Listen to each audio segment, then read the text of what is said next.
네, 안녕하세요. 축구생각입니다. 축구 승무패 토토 34회차 EPL 9경기 분석 및 초안픽 공유 드리도록 하겠습니다. 일단 초안에서 제가 K리그도 그렇고 전체적으로 이번 회차가 유난히 좀 정배를 많이 가져간 것 같습니다. 최종픽 때는 조금 더 이변을 잡도록 준비를 해오도록 하겠고요. 경기 수가 좀 많기 때문에 간단하게만 분석을 했습니다. 시작 전에 구독과 좋아요 한 번씩 부탁드리도록 하겠습니다. 자, 4번 경기입니다. 리버풀 대 벌리의 경기고요. 리버풀은 노리치에게 3대0 승리, 벌리는 브라이튼에게 2대1로 패배를 했습니다. 리버풀은 티아고 알칸타라가 출전 여부가 불투명한 상황이고 로버트스는 결장 예정입니다. 일단 리버풀 같은 경우에는 반데이크 선수가 복귀하면서 보여주고 있는 그런 수비에서의 빌드업적인 부분들, 그리고 공격은 지난 경기는 마누라 라인 대신에 이제 조타 선수가 나왔었죠. 피르미누 대신에. 그런 모습을 보여주면서 공격에서 좋은 모습을 보여주곤 있지만 수비적으로 봤을 때는 역습 때에는 좀 수비 숫자가 부족하면서 좀 불안할 때가 있긴 합니다. 하지만 그런 수비적인 불안 요소를 좀 노리기에는 이 상대팀이 벌리고요. 벌리가 좀 역습을 활용하는 스타일은 아니죠. 일단 벌리가 리버풀 상대로 좋은 모습을 보여주려면 역습에서의 좋은 모습을 보여줬어야 하는데 일단 비드라가 선발로 나올 가능성이 적어 보입니다. 그렇다면 결국에는 우드나 로드리게스 또는 반스가 나올 텐데 이 반스가 역습에서의 그런 모습보다는 이 제공권을 활용하는 모습이 더 많을 것 같다라고 생각을 합니다. 그리고 만약에 이 비드라가 선발로 나와서 좀 역습을 노리는 형태가 되더라도 이 벌리가 역습으로 나아가기 위해서는 그 이전의 수비적인 상황에서 수비에서의 실점이 없는 상황에서 역습을 나아가야 되는데 그 수비를 하고 있을 때 벌리의 불안한 수비를 생각을 해본다면 리버풀을 막아내기엔 좀 어렵지 않을까라고 생각을 하고 있습니다. 벌리가 일단 수비적으로 아쉬운 팀이기도 하고 제공권을 좀 노리는 부분이 있을 텐데 리버풀이 충분히 그런 부분을 좀 막아낼 수 있지 않을까. 그리고 득점 역시 리버풀이 가능할 것 같다라고 생각을 해서 이 경기는 의심 없이 리버풀의 단통승 예측해 보도록 하겠습니다. 자, 5번 경기입니다. 아스톤빌라 대 뉴캐슬의 경기고요. 빌라는 와포드에게 3대2로 패배, 뉴캐슬은 웨스트햄에게 4대2로 패배를 했습니다. 아스톤빌라는 와킨스 선수의 출전 여부가 불투명한 상황이고요. 뉴캐슬은 두브라브카 키퍼가 결장 예정입니다. 저는 개인적으로 아스톤빌라의 경기력이 생각보다 나쁘진 않았습니다. 공격에서의 잉스도 좀 준수했고 중원에서 루이즈가 없는 부분이 좀 아쉽긴 했었지만 경기력 자체가 나쁘다라고 생각은 하진 않습니다. 하지만 수비는 여전히 좀 아쉬운 모습을 보여줬었고요. 뉴캐슬 같은 경우에는 제공권이 준수한 편이고 라인을 내리고 역습을 좀 노리는 플레이가 많습니다. 알미론이 살짝 아쉬운 부분들을 많이 보여주고 있지만 막시맹이 그래도 역습에서의 좋은 활약을 보여주고 있고 윌록이 이제 영입이 됐기 때문에 투입될 가능성도 주말 경기부터는 있다라고 생각을 하고 있습니다. 두 팀 다 수비에서의 아쉬운 모습들이 많고 공격도 일단 좋다라고 보기에는 좀 어려울 것 같고요. 일단 이 경기 좀 지루한 경기가 될 가능성이 높고 지난 경기 때 패배했던 두 팀이 사이좋게 무승부를 할 가능성도 있다라고 생각을 하고 있습니다.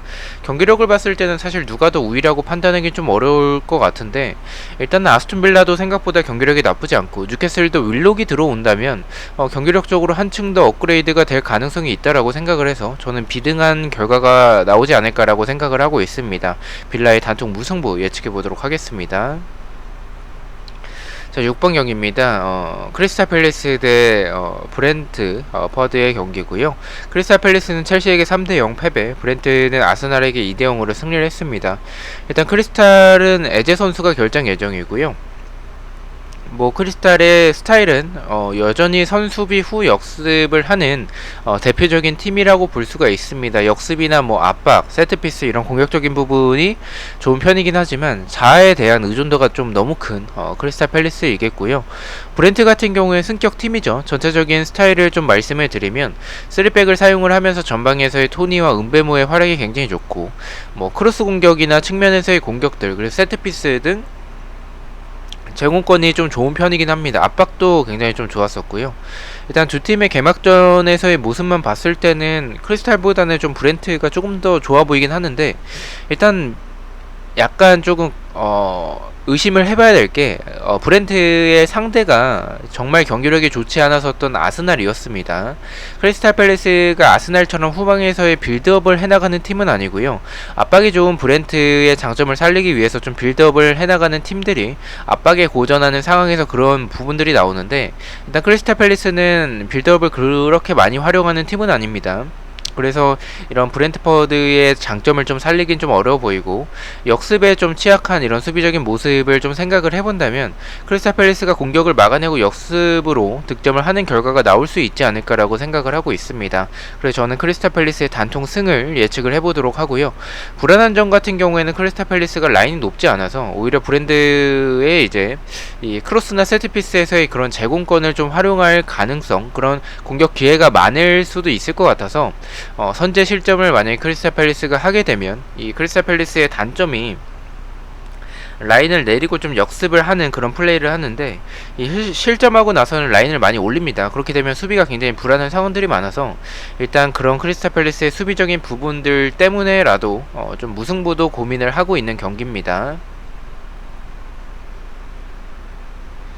네, 7번 경기입니다. 리즈 대 에버튼의 경기 말씀을 드리도록 하겠습니다. 리즈는 맨유에게 5대1 패배, 에버튼은 사우스햄튼에게 3대1로 승리를 했습니다. 리즈는 요렌테가 결장 예정이고요. 에버튼은 하메즈, 안드레 고메즈가 결장 예정입니다. 일단 어려워 보이는 경기는 맞는데 저는 개인적으로 좀 쉽게 결정을 했습니다. 단통보다는 투픽을 생각을 했고요. 리즈 같은 경우에 역습이나 뭐 크로스, 뭐 압박, 공격적인 좀 스타일을 보여주는 팀이고요. 에버튼 같은 경우에는 제공권이나 뭐 밸런스도 좋고 역습도 좋고 압박도 좋은 편입니다. 저는 두 팀 다 공격이 좋긴 하지만 수비 같은 경우엔 두 팀 다 공간이 좀 굉장히 많은 상황을 많이 보여줍니다. 두 팀의 스타일을 좀 생각을 해본다면 무승부보다는 승패 방향의 경기라고 생각을 하고 있고요. 일단 리즈의 수비도 불안하긴 하지만 제 개인적인 생각에서는 리즈가 이변을 만들어낼 가능성이 있는 경기이지 않을까. 저는 조금 더 이변이 나올 수 있는 확률이 높다라고 생각을 하고 있습니다. 그렇게 생각하는 이유들은, 일단 에버튼의 수비가 압박에 좀 고전하는 부분들이 많고 뒷공간도 전체적으로 좀 많은 부분을 보여주고 있습니다. 지난 경기 대패하긴 했었지만 현재 리즈의 경기력을 봤을 때는 이변을 만들어낼 수 있는 그런 지난 시즌의 모습을 생각을 해본다면 이변을 만들 가능성이 좀 높지 않나라고 생각을 하고 있습니다. 다만 리즈의 수비도 불안한 부분들이 많고 말씀드렸듯이 무승부보다는 승패 방향으로 생각을 하고 있기 때문에 저는 일단 이 경기는 좀 이변으로 리즈의 승보다는 승패 투픽을 가는 게 조금 더 좋지 않을까라고 판단을 했습니다. 초안에서는 리즈의 승패 투픽을 가져가 보도록 하겠습니다. 자, 8번 경기입니다. 맨시티 대 노리치의 경기고요. 맨시티는 토트넘에게 1대0 패배, 노리치는 리버풀에게 3대0으로 패배를 했습니다. 맨시티는 필포덴 그리고 귄도안 선수가 결장 예정이고요. 노리치 같은 경우에 에르난데스가 결장 예정입니다. 이 경기에 대해서는 일단은 설명이 좀 굳이 필요가 없을 것 같다라고 생각을 하고 있습니다. 2년 전에 이 노리치가 프리미어 리그에 있었을 때 맨체스터 시티 상대로 이변을 만들어 냈었던 그런 기억들이 있는데, 그때는 이제 노리치가 홈이었었던 상황이었었고요. 지금 맨시티의 스쿼드로 리그에서 개막하고 나서 두 경기째 승리가 없을 것 같다라는 생각이 들지 않습니다. 노리치의 영입생들이나 뭐 사전트나 라시차 그리고 푸키나 이제 공간이 있을 때 좋은 부분을 보여주긴 하지만 역시나 수비적으로 공간이 굉장히 많고 가끔 보면 수비를 하는데 좀 멍 때리는 상황이 많습니다. 그래서 그런 수비를 생각을 해본다면 이 경기에서는 데브라이너 선수가 출전할 가능성이 좀 높아 보이기 때문에 의심하고 있진 않습니다. 맨시티의 단통승 예측해보도록 하겠습니다. 자, 9번 경기입니다. 브라이튼 대 와포드의 경기고요. 브라이튼은 벌레에게 2대1로 승리, 와포드는 아스톤빌라에게 3대2로 승리를 했습니다. 브라이튼은 웰백과 램프티, 코널리 선수가 결장 예정이고 와포드는 킹의 조시아 킹의 출전 여부가 불투명한 상황입니다. 브라이튼을 한마디로 좀 정리를 해보자면 압박이나 이제 활동량이 굉장히 많은 팀이고 이제 경기력적인 부분에서 나쁜 팀은 아닌데 결정력이 굉장히 좀 어떻게 보면 이 EPL 팀들 중에서 결정력이 가장 아쉬운 팀이라고 생각이 들어요. 와포드는 승격한 뒤에 영입도 어느 정도 준수했고 공격에서의 모습도 지난 경기 좋았습니다. 특히 사르 선수를 활용한 측면에서의 스피드적인 부분들, 그리고 역습도 좋았고 압박도 전체적으로 좋았습니다. 일단 이 2년 전에 와포드를 생각을 해보면 좌우측의 데올로페오와 사르의 이런 공격이 굉장히 좋았었는데, 지금은 데올로페오가 이적을 했기 때문에 사르만 남아있죠. 하지만 뭐 전방에서의 뭐 디니라든지 아니면 이번에 영입된 뭐 쿠츠카, 그리고 이제 킹까지 나오면 저는 와포드의 공격은 한층 더 좋아질 가능성이 있다라고 생각을 하고 있습니다. 일단 브라이튼도 공간이 좀 수비적으로 적은 팀은 아니라서 와포드의 공격이 통할 가능성이 있다라고 생각을 합니다. 하지만 지금의 두 팀의 경기력만 놓고 봤었을 때는 그래도 홈팀인 브라이튼이 더 앞선다라고 생각을 하고 있고요. 와포드의 사르가 좋은 활약이긴 하지만 킹이 만약에 출전을 하지 못한다면 사실은 와포드의 공격에서의 사르만 좀 막아내면 그래도 이 와포드의 공격을 잘 막아낼 수 있을 것 같다라고 생각을 하고 있습니다. 브라이튼도 그것에 대해서 분명히 알고 있을 거고 대비를 할 것으로 생각을 하고 있고요. 저는 개인적으로 이 경기는 좀 득점이 아예 안 나올 수도 있을 것 같다라고 생각을 하고 있습니다. 브라이튼의 단통 무승부 예측해 보도록 하겠습니다. 자, 12번 경기입니다. 사우스햄튼 대 맨유의 경기고요. 사우스햄튼은 에버튼에게 3대1로 패배, 맨유는 리즈에게 5대1로 승리를 했습니다. 맨유는 바란과 카바니의 출전 여부가 불투명한 상황이고, 레시포드 그리고 텔레스, 바이 선수는 결장 예정입니다.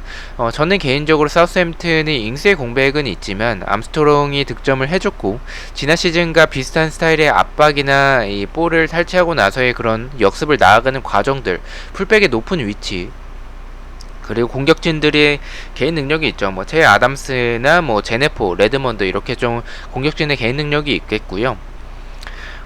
이래서 저는 경기력 자체는 나쁘다라고 생각하진 않습니다. 그래서 이변에 대해서, 이 경기에 대해서 좀 고민을 많이 했었는데, 이변을 고려하기에는 사우스햄튼의 수비가 좀 너무 불안하지 않나라고 생각을 하고 있습니다. 사우스햄튼이 라인을 완전히 내려서 플레이하지 않는 이상은 원래 스타일대로 좀 라인을 좀 어느 정도 올려서 플레이를 한다면 맨유에게 그런 공간들은 너무 큰 약점으로 생각을 하고 있습니다. 그래서 이 경기도 의심 없이 사우스햄튼의 단통 패를 예측을 해보도록 하고요. 일단은 말씀드렸던 사우스햄튼의 경기력이 생각보다 나쁘진 않아서 최종픽까지 이 경기에 대해서 이변을 가져갈지에 대한 부분들을 조금 더 고민을 해봐야 될 것 같습니다. 자, 13번 경기입니다. 울버햄튼 대 토트넘의 경기고요. 울버햄튼은 레스터에게 1대0 패배, 토트넘은 맨시티에게 1대0으로 승리를 했습니다.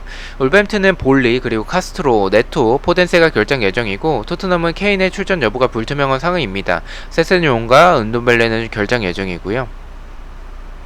이 경기는 개인적으로 이번 EPL 경기 중에서 가장 좀 어렵게 느껴지고요. 토트넘 쪽으로 투표율이 좀 많이 몰릴 텐데, 울버햄튼이 이제 트링캉 선수가 영입된 이후에 활발한 모습을 지속적으로 보여주고 있고, 역습이나 크로스 공격도 준수했었습니다. 수비 주력이 좀 느린 부분이 단점이긴 한데, 이런 부분들이 일단 토트넘에게 약점으로 보이긴 합니다. 하지만 이 울버햄튼도 토트넘의 장점이 이런 공간이 있을 때 역습에서의 그런 모습들이라는 것을 충분히 알고 있을 것이기 때문에 평소보다 라인을 내릴 가능성이 있다라고 생각을 합니다. 케인이 출전을 한다면 울버햄튼이 라인을 내리더라도 그것을 케인이 개인 능력으로 좀 득점을 만들어낼 것 같긴 한데, 그래서 토트넘의 우세를 생각을 해보겠죠. 하지만 출전 여부가 불투명한 상황이고, 지난 경기에서는 상대였었던 맨시티가 라인을 내리는 팀이 아니었고 울버햄튼이 라인을 내렸을 때 오히려 토트넘이 울버햄튼 역습에 좀 당할 가능성이 있다라고 생각을 합니다. 울버햄튼이 라인을 내려서 플레이를 한다면 토트넘의 공격이 케인이 없다면 저는 충분히 막아낼 수 있을 것 같다라고 생각을 하고 있습니다.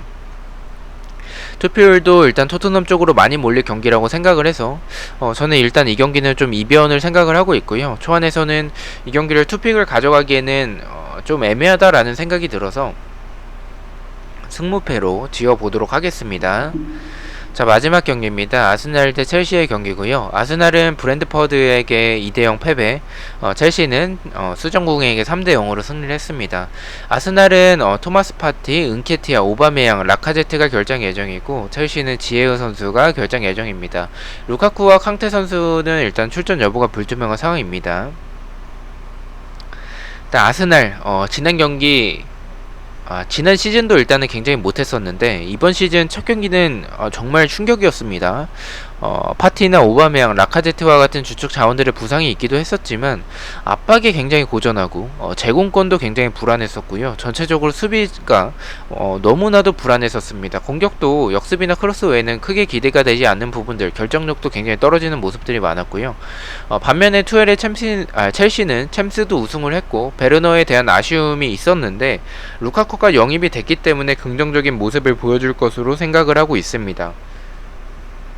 지금 두 팀의 상황을 봤었을 때 루카쿠가 출전할 가능성이 있기 때문에 첼시가 좀 많이 유리해 보이고요. 저는 뭐 이 경기도 의심하고 있지는 않습니다. 아스날의 단통 패를 예측을 해보도록 하겠습니다. 다만 조금 조심해야 될 게 투표율이나 배당이 좀 첼시 쪽으로 너무 몰린다면 한 번쯤은 이변을 고려해봐도 좋을 것 같습니다. 너무나도 우세해 보이는 경기에서 이변이 나올 때가 많은데 아스날이 분명히 좋은 경기력을 보여주진 않았습니다. 하지만 아스날의 좀 네임밸류도 조금은 생각해야 되지 않을까라고 생각을 하고 있습니다. 그래서 일단 이 경기도 최종픽까지 좀 고민을 해보도록 하겠습니다.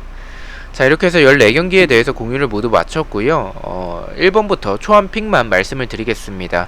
1번은 인천의 단통 무승부, 2번은 성남의 단통 패배, 3번은 수원FC의 승무 투픽, 4번은 리버풀의 단통 승, 5번은 아스톤빌라의 단통 무승부, 6번은 크리스탈팰리스의 단통 승리, 7번은 리즈의 승패 투픽, 8번은 맨시티의 단통 승, 9번은 브라이튼의 단통 무승부, 10번은 FC서울의 승무표로 쥐었고요. 11번은 울산현대의 단통 승리, 12번은 사우스햄튼의 단통 패, 13번은 울버햄튼의 승무패로 쥐었고요. 마지막 14번은 아스날의 단통 패를 가져가 봤습니다.